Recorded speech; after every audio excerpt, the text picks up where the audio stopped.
अस्सलाम वालेकुम दोस्तों। अमेरिका ने जापान पर एटम बम गिराए थे, ये तो हम सबको पता है। लेकिन क्यों गिराए थे, ये सवाल अभी भी हमारे जहनों में घूमता है। अगर एक कंट्री दूसरी कंट्री पर कोई छोटा बम गिरा दे या बॉर्डर वगैरह पर फायरिंग कर दे, तो वो दोनों कंट्रीज आपस में दुश्मन बन जाती हैं। लेकिन ऐसी क्या रीजंस हैं कि अमेरिका के एटम बम गिराने के बावजूद आज भी 70% आबादी जापान की अमेरिका को अपना अच्छा दोस्त समझती है। ऐसी क्या रीजंस थी कि जापान और अमेरिका दोस्त से दुश्मन और फिर दुश्मन से दोस्त बन गए? इन सब सवालों का जवाब जानने की कोशिश करेंगे इस वीडियो में। I can do it, and I will do it. Crew takes one last photo before takeoff.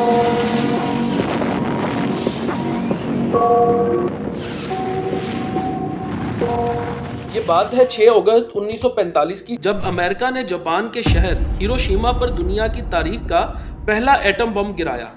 इससे निकलती हुई हीट इतनी ज्यादा थी कि इसके सामने आने वाले इंसानों की परछाई हमेशा के लिए हिरोशिमा की दीवारों पर प्रिंट हो गई।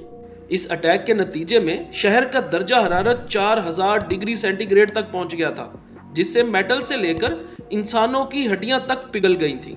ठीक 8:15 पर रुकी ये घड़ी उस टाइम को दिखाती है जब हिरोशिमा पर लिटिल बॉय के नाम का ये बम गिराया गया था, और अगले कुछ ही लम्हों में तकरीबन 90,000 लोग मौत की नींद सो चुके थे। लेकिन अमेरिका यहीं पे नहीं रुका। सिर्फ 2 दिन बाद 9 अगस्त 1945 को इसने जापान के एक और शहर नागासाकी पर एटम बम से अटैक कर दिया, और वहां भी तकरीबन 1 लाख लोगों की जान चली गई।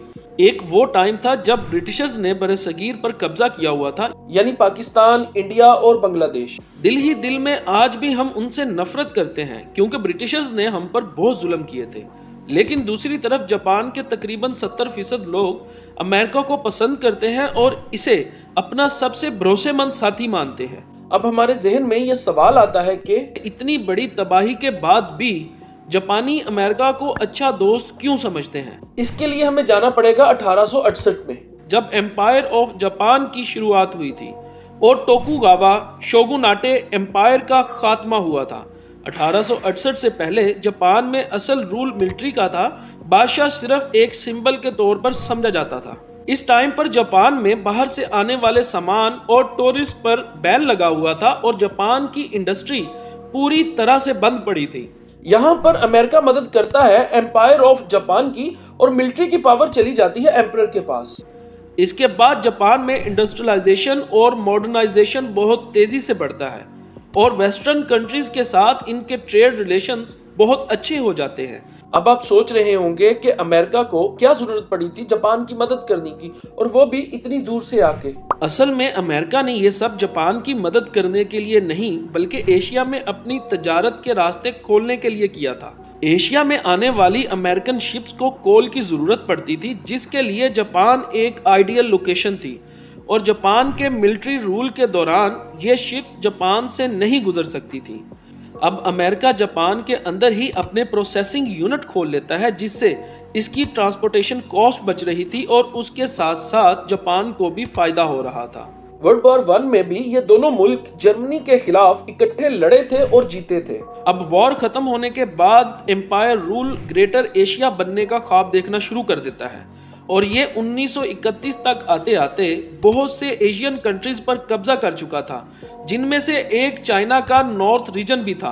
अमेरिका, ब्रिटेन और फ्रांस जापान के इस एक्शन की मुखालफत करते हैं, लेकिन जापान पीछे नहीं हट रहा था, और फिर 1941 में जापान इंडो चाइना पर कब्जा कर लेता है, जिसके नतीजे में अमेरिका जापान को एक्सपोर्ट होने वाले नेचुरल रिसोर्सेज पर बैन लगा देता है, जिससे जापान की इंडस्ट्री बहुत ज्यादा मुतासर होती है। अब ये वर्ल्ड वॉर 2 का टाइम था, जब यूरोपियन कंट्रीज जंग में मसरूफ थी और अमेरिका डायरेक्टली जंग में इन्वॉल्व नहीं था, लेकिन वो अपनी फौज को किसी भी खतरे से निपटने के लिए तैयार कर रहा था। अमेरिका की इस तैयारी को जापान समझता है कि इस पर अटैक होने वाला है, और जापान पहले ही 7 दिसंबर 1941 को यूएस के नेवल बेस पर हमला कर देता है, और ये हमला इतना स्ट्रॉन्ग था कि यूएस के 12 बैटलशिप्स और 150 से भी ज्यादा एयरक्राफ्ट तबाह हो जाते हैं। 2400 से ज्यादा अमेरिकन अपनी जान खो बैठते हैं, और 1200 से ज्यादा जख्मी होते हैं। फिर उस टाइम के यूएस प्रेसिडेंट फ्रैंकलिन डी जंग का ऐलान करते हैं, और फिर जापान जर्मनी के साथ मिलकर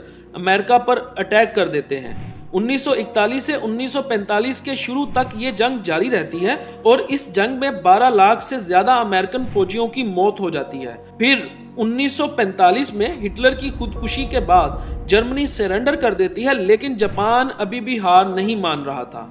फिर दिन आया 6 अगस्त 1945 का, जब अमेरिका जापान के शहर हिरोशिमा पर एक एटम बम गिरा देता है और इसके नतीजे में हर तरफ तबाही मच जाती है। लेकिन जापान फिर भी सरेंडर नहीं करता। इसके कुछ दिन बाद अमेरिका जापान के एक और शहर पर एटम बम गिरा देता है, जिससे अब जापान के एम्परर के पास सरेंडर करने के अलावा और कोई रास्ता नहीं बचता और अब जापान पर अमेरिका का कब्जा हो चुका था। अब रहा सवाल कि इतनी तबाही के बावजूद भी जापान के 70% लोग अमेरिका को अपना अच्छा दोस्त क्यों समझते हैं? दोस्तों, इसका जवाब यह है कि इस जंग के बाद अमेरिका जापान में जमहूरियत ले आता है, इसका कॉन्स्टिट्यूशन बनाया जाता है, जापान की फाइनेंशियल हेल्प की जाती है, इंडस्ट्रियल रिस्टोरेशन का जिम्मा अमेरिका अपने ऊपर ले लेता है, अपनी जदीद टेक्नोलॉजी को जापान के साथ शेयर करता है, जिससे जापान की इंडस्ट्री की ग्रोथ होती है और वो अमेरिकन मार्केट्स में अमेरिकन कंपनीज को ही टक्कर देने लगती हैं। और एक ये भी एग्रीमेंट होता है कि अगर कोई मुल्क जापान पर हमला करता है